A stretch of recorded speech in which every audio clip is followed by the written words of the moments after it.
by a current loop in a uniform magnetic field।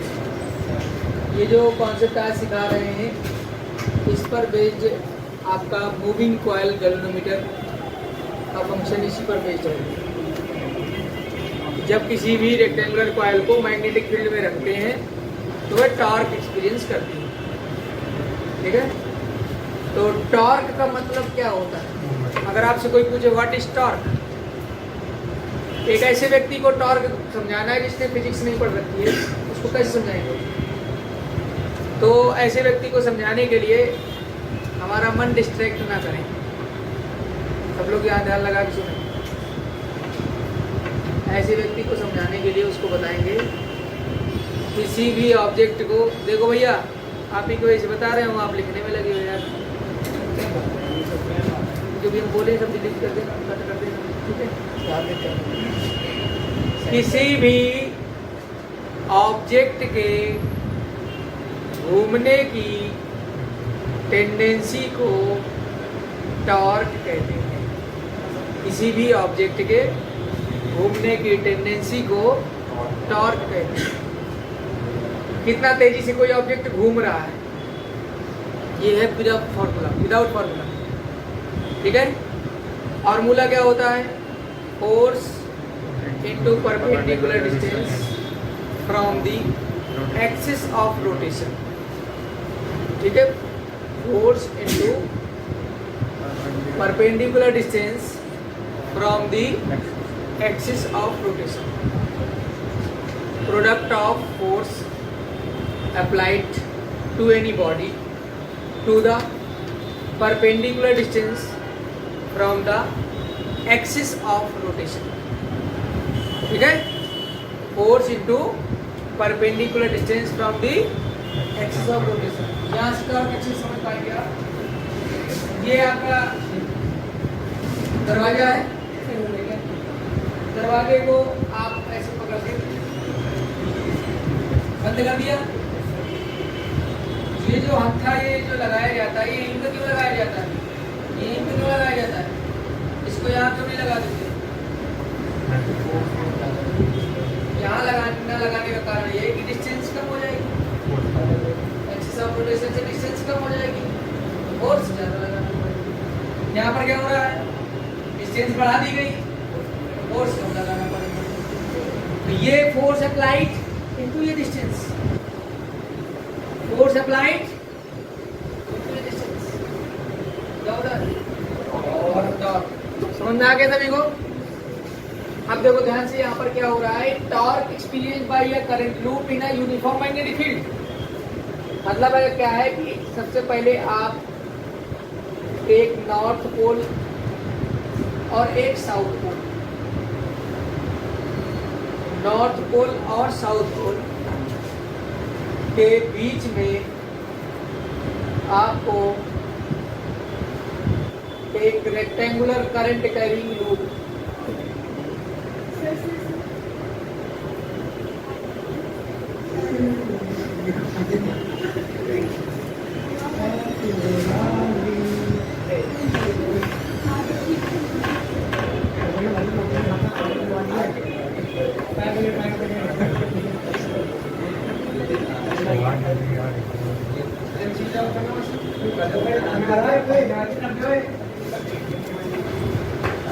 इस तरीके से बह रहा है। मान लीजिए आई आई आई और ये आई, ये लेंथ ए है, ये लेंथ बी है। देखो इसका डेरिवेशन है सिर्फ मात्र 2 लाइन का। 2 लाइन लिखने में हमको 1 मिनट भी नहीं लगेगा, लेकिन इसको समझाने में बहुत मिनट्स लगने वाले हैं। ध्यान लगा के जो लोग समझेंगे वही लोग इसको समझ पाएंगे, और नहीं वो जो 2 लाइन है वो रटने के अलावा कोई उनके पास चारा बचेगा नहीं, डायरेक्टली उनको रटना पड़ेगा। समझ लेंगे तो किसी को आप समझा पाएंगे अच्छी तरीके से। ध्यान से देखें, क्योंकि अभी समझाते भी ये सब डिलीट कर दिया करो, केवल पढ़ाई होनी चाहिए, कोई और बातचीत नहीं। ठीक है, देखो ध्यान से, सबसे पहले क्या है कि जब आपने और ये इस एक्सेस के अबाउट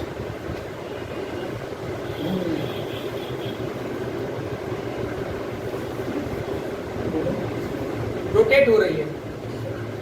अब ये ऐसे रोटेट क्यों हो रही है वो समझाना है हमें आपको, वो समझाने के लिए दिमाग लगाना है। आप सभी को मालूम होगा कि नॉर्थ पोल से मैग्नेटिक फील्ड लाइन नहीं निकलती है और साउथ पोल की तरफ एंटर करती है, पता ना सबको। मतलब कि मैग्नेटिक फील्ड आपका ऐसे हो गया, मैग्नेटिक फील्ड ऐसे हो गया। नितिन कुमार यहाँ कॉन्सेंट्रेट करें। मैग्नेटिक फील्ड ऐसे हो गया, मैग्नेटिक फील्ड ऐसे हो गया, करंट ऐसे हो गया। इस वाले के लिए बात कर रहे हैं। फ्लेमिंग्स लेफ्ट हैंड रूल जिन लोगों को नहीं याद वो याद कर, F B B force, magnetic field, current. F B B, F B B force, magnetic field और करंट। ध्यान दें, मैग्नेटिक फील्ड कहाँ की तरफ है? यहाँ की तरफ। करंट कहाँ की तरफ है? करंट ऊपर की तरफ। फोर्स कहाँ की तरफ है? अंदर की तरफ। फोर्स कहाँ की तरफ लग रहा है?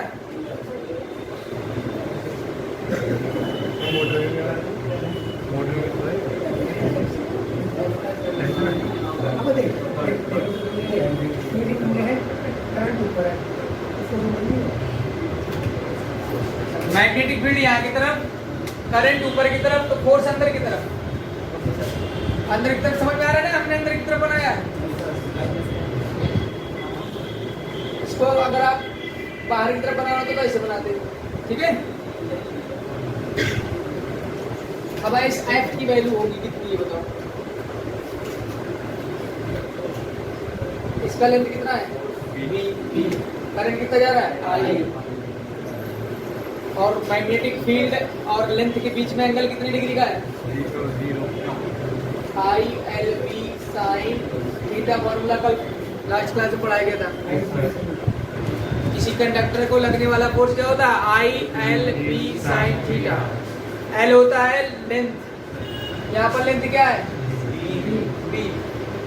तो आई रहेगा, एल की जगह बी हो जाएगा, बी की जगह बी हो जाएगा, साइन थीटा की जगह 90 हो जाएगा, आ जाएगा आई बी बी।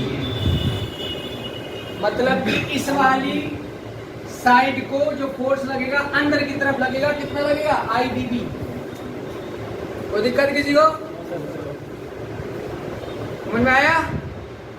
अब आओ यहाँ पर,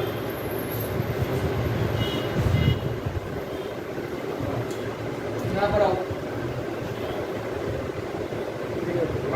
करंट कहाँ जा रहा है? नीचे। मैग्नेटिक फील्ड, मैग्नेटिक फील्ड इस तरफ, करंट नीचे, force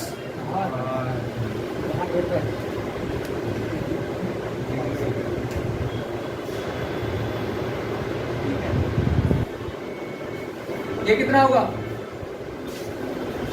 I D B side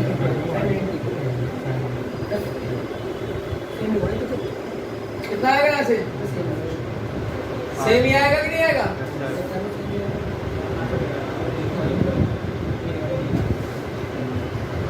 अगर आपको ये वाला निकालना हो, नो, क्यों नहीं होगा? क्योंकि इसका लेंथ भी ऐसे, मैग्नेटिक फील्ड ऐसे, बीच का एंगल यहाँ पर 180 डिग्री हो रहा है, यहाँ पर 0 डिग्री बन रहा है। साइन 180 भी 0 होता है और साइन 0 भी 0। इनका कोई रोल नहीं है, केवल इसमें लग रहा है अंदर की तरफ और इसमें लग रहा है ऊपर की तरफ। एक पे लग रहा है अंदर की तरफ और एक पे लग रहा है ऊपर की तरफ। तो अगर इसको देखो, इसमें किसी ने फोर्स लगाया ऊपर की तरफ और एक ने लगाया नीचे की तरफ, ये कैसे घूमेगा? घूमेगा ऐसे कि नहीं घूमेगा? तो यही यहाँ पर सीखना था कि किसी रेक्टेंगुलर कॉइल को जब मैग्नेटिक फील्ड में रखेंगे तो वह टॉर्क एक्सपीरियंस करेगी, जब टॉर्क एक्सपीरियंस करेगी तो वो घूमेगी। समझ में आया नहीं आया? अब समस्या यहाँ पर ये आ रही, टॉर्क कैसे निकालेंगे? टॉर्क के लिए torque is equal to force into perpendicular distance between the anti parallel forces. ये भी फॉर्मूला होता है, बिटवीन द एंटी पैरेलल। अब इसको थोड़ा सा अच्छी तरीके से बनाते हैं। कैसे बनाते हैं? ये चीज आपकी ऐसे है, इसको यहाँ पर ऐसे बनाओ, यहाँ की तरफ फोर्स दिखाओ, ये इसको दिखाओ फोर्स, ये इसका नाम दे दिया F1, ये होगा IBB, ये हो गया आपका F2, ये हो गया IBB। इसको यहाँ पर आपको ऐसे परपेंडिकुलर लाइन बढ़ानी है। ये एंगल यहाँ से थीटा है, ये A है, ये बना दिया। इसमें एक में लग रहा है अंदर की तरफ, एक में लग रहा है बाहर की तरफ, लेकिन कॉपी में तो ऐसे बनाएंगे, ये अंदर की तरफ है और ये बाहर की तरफ, लेकिन यहाँ पर ऐसे बनाना है। तो इनके और इनके बीच का परपेंडिकुलर डिस्टेंस क्या होगा? इसके ये तो फोर्सेस जो है ये एंटी पैरेलल फोर्सेस हैं। ये कौन से फोर्सेस हैं? इसकी डायरेक्शन ये है, इसकी डायरेक्शन ये है। तो डायरेक्शन उल्टी होती है, तुमको क्या बोलते हैं? एंटी और पैरेलल है, वो क्या बोलते हैं? Anti parallel. ये एंगल 90 डिग्री का है, ये आपको निकालना है।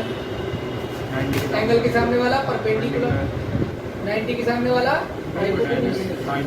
इस वाले ट्रायंगल में साइन थीटा लगा दो, परपेंडिकुलर अपॉन हाइपोटेन्यूज।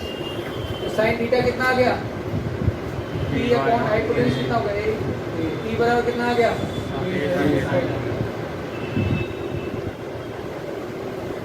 ये लाइन में किसी को कोई प्रॉब्लम? हाँ, ऐसा माना गया है कि थीटा एंगल बना रहा है ये मैग्नेटिक फील्ड से।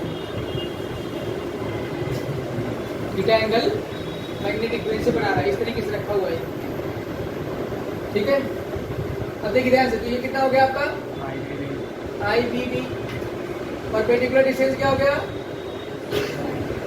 A sin theta I A into B, A into B, length into breadth, area capital में लिखेंगे, B sin थीटा।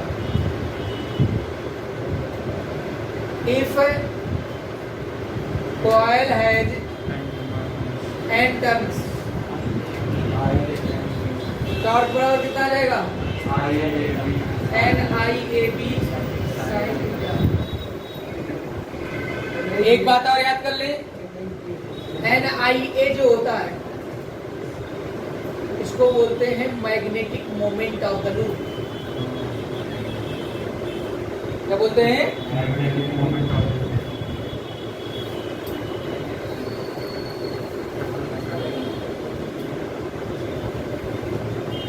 NIA को क्या बोलते हैं? Magnetic moment of the loop.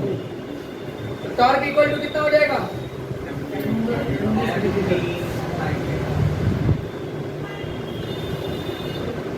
अब इसको वेक्टर फॉर्म में लिखिए।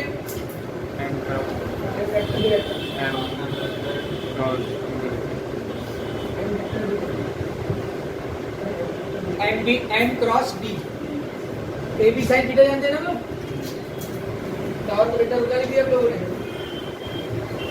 M क्रॉस, M यहाँ पर क्या है? Magnetic moment. इसकी वैल्यू क्या होती है? NIA। तो कोई सर्कुलर लूप है, कोई रेक्टेंगुलर लूप है, तो उसका जो एक पोल होता है, एक साइड होता है, वो नॉर्थ पोल की तरीके काम करता है, और जो दूसरा साइड होता है वो साउथ पोल की तरीके काम करता है। इस वजह से करंट कैरिंग लूप का क्या होता है? मैग्नेटिक मोमेंट होता है। इसे आप लोगों को पढ़ाया गया था मैग्नेटिक इलेक्ट्रिक डाइपोल मोमेंट। ऐसी ये है magnetic dipole moment, magnetic dipole moment और इलेक्ट्रिक डाइपोल मोमेंट।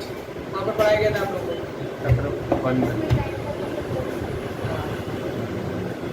नोट कर लो, किसे किसे आगे समझ। स्पेशल केस, पहला केस है theta is equal to 0। Theta is equal to 0 अगर कर दिया जाएगा, फॉर्मूले में रख दीजिए theta equal to 0, torque is equal to N I A B sine 0। Sine 0 का वैल्यू 0 होता है, तो यहाँ से आपका टॉर्क आ गया 0। मतलब कि जब थीटा 0 होगा उस समय जो आपका टॉर्क होगा वो मिनिमम होगा। टॉर्क क्या होगा? मिनिमम होगा। टॉर्क क्या होगा? मिनिमम होगा। इसके बाद दूसरा case, theta is equal to अगर 90 डिग्री कर दें तो टॉर्क बराबर N I A B sine 90। Sine 90 की वैल्यू 1 होती है, तो टॉर्क इज इक्वल टू कितना आ जाएगा? N I A B. ये टॉर्क क्या होता है? ये मैक्सिमम होता है।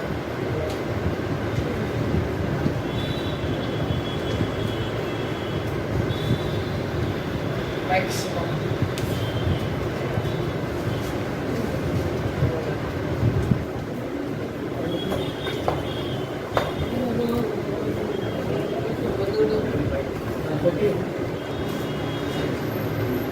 थीटा एंगल सभी को पता है, लेकिन ये थीटा है क्या चीज यहाँ पर? Angle between angle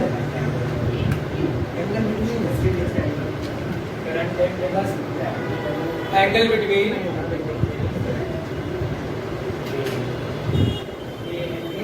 area vector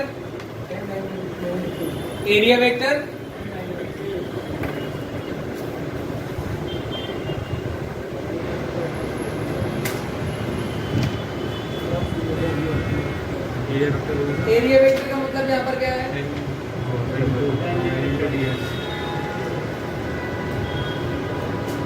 area vector का मतलब क्या होता है? Product of perpendicular area element to the perpendicular, product of area element to the unit vector perpendicular to the surface. Unit vector perpendicular to the surface, समझो ध्यान से। जैसे यहाँ पर एरिया वेक्टर पता लगाना है तो एक छोटा सा एलिमेंट ले लेंगे हम लोग। ये आपका एरिया एलिमेंट हो गया, इसका नाम हो गया ds, और इसके परपेंडिकुलर एक लाइन ड्रॉ कर दो, मतलब इस प्लेन के परपेंडिकुलर लाइन ड्रॉ कर दो, तो वो क्या है? Perpendicular unit vector. इसका नाम है N cap. N cap into ds, N cap into ds जो होता है उसी को बोलते हैं ds vector. N cap into ds equal to क्या कहलाता है? तो product of area element to the unit vector perpendicular to the surface is known as area. यहाँ पर जो थीटा है वो क्या है? B magnetic field. Magnetic field तो आपका ऐसे, और ये आपका ऐसे रखा गया है समथिंग एंगल बनाते हुए, तो परपेंडिकुलर लाइन ड्रॉ कर दीजिए और मैग्नेटिक फील्ड हो गया। तो परपेंडिकुलर लाइन और मैग्नेटिक फील्ड के बीच का एंगल, वो सिचुएशन ये समझो यहाँ पर ये ऐसे है, ठीक है? मैग्नेटिक फील्ड ऐसे है, समझो ध्यान से। कॉइल आपकी ऐसे रखी गई है, मैग्नेटिक फील्ड ऐसे है, इसके परपेंडिकुलर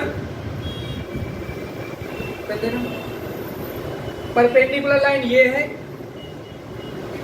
इस सरफेस के परपेंडिकुलर लाइन ये है, मैग्नेटिक फील्ड ये है, ये एंगल है थीटा। कौन सा एंगल है? ये वाला, नॉर्मल और मैग्नेटिक फील्ड के बीच का एंगल। अब अगर मान लो दे दिया जाए प्लेन और मैग्नेटिक फील्ड वाला और मैग्नेटिक फील्ड के बीच का एंगल, ये एंगल आपका थीटा है, ये एंगल अगर आपका थीटा है, ये वाला एंगल कितना है? अल्फा है। ये 90 माइनस थीटा हो जाएगा, ये थीटा हो जाएगा 90 माइनस थीटा, पूरा कंप्लीट 90, कितना थीटा? ये 90 माइनस थीटा। तो अगर आपको एंगल दे दिया जाए, कहाँ से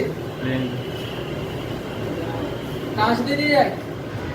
प्लेन और मैग्नेटिक फील्ड के बीच का, प्लेन और मैग्नेटिक फील्ड के बीच का एंगल दे दिया जाए, अब आप क्या करेंगे? 90 माइनस इस वाले फॉर्मूले में उस वाले एंगल का नाम अल्फा दे दो, अल्फा दे दीजिए आप। समझो ध्यान से, हमने फॉर्मूला सिखाया है आपको, बस यही समझना है। जो कोई ये समझ लेगा सारे न्यूमेरिकल कर देगा, और ये नहीं समझा फॉर्मूला रट के कुछ नहीं कर पाएगा। समझो ध्यान से, ये है सिचुएशन, ठीक है। आपको ये अल्फा दे दिया गया क्वेश्चन में, क्या दे दिया गया? The angle between plane of the coil and the magnetic field is 30 degree, find out the torque. Current दे दिया जाएगा, एरिया दे दिया जाएगा, तो थीटा की वैल्यू क्या रखी जाएगी? 60, इस वाले फॉर्मूले में। तो अगर आपको अल्फा दे दिया गया प्लेन से, तो और वो वाला थीटा हम लोगों ने मान रखा था, तो theta plus alpha is equal to 90 degree. आपको निकालना क्या है? थीटा निकालना है, तो थीटा इज इक्वल टू कितना आ जाएगा? 90 माइनस अल्फा। दोबारा समझो, समझो दोबारा से, ये सिचुएशन है, ये एंगल अल्फा है, ये वाला अल्फा है, ये प्लेन ऑफ द कॉइल है, ये प्लेन ऑफ द कॉइल है, ये मैग्नेटिक फील्ड है, ये एंगल अल्फा है। आपको ये निकालना है, ठीक है। तो ये पूरा एंगल कितने डिग्री? इसका नाम दे दिया हमने थीटा, तो थीटा और ये अल्फा, थीटा प्लस अल्फा कितना हो गया? हमारा एम क्या है? ये थीटा निकालना। क्यों? क्योंकि फॉर्मूला हमको यही वाला सिखाया गया है। हमें अगर कहीं यहाँ वहां से एंगल दिया गया होगा तो हमको हवाला निकाल लेंगे जो हमको सिखाया गया है। बात समझ में आएगी नहीं? अब जो बच्चे ध्यान से नहीं समझेंगे, वो डायरेक्ट 30 डिग्री जो दिया गया वो डायरेक्ट इसी फॉर्मूले में रख देंगे, उनका आंसर आएगा गलत। उनको सिर्फ फॉर्मूले का हाफ मार्क्स दिया जाएगा, इसके अलावा कुछ नहीं। पॉइंट क्लियर करें। अगर मैग्नेटिक फील्ड और प्लेन के बीच का एंगल दिया गया है तो डायरेक्टली इस फॉर्मूले में नहीं रखेंगे आप, उसे क्या करेंगे? 90 में से माइनस करेंगे। देख लो।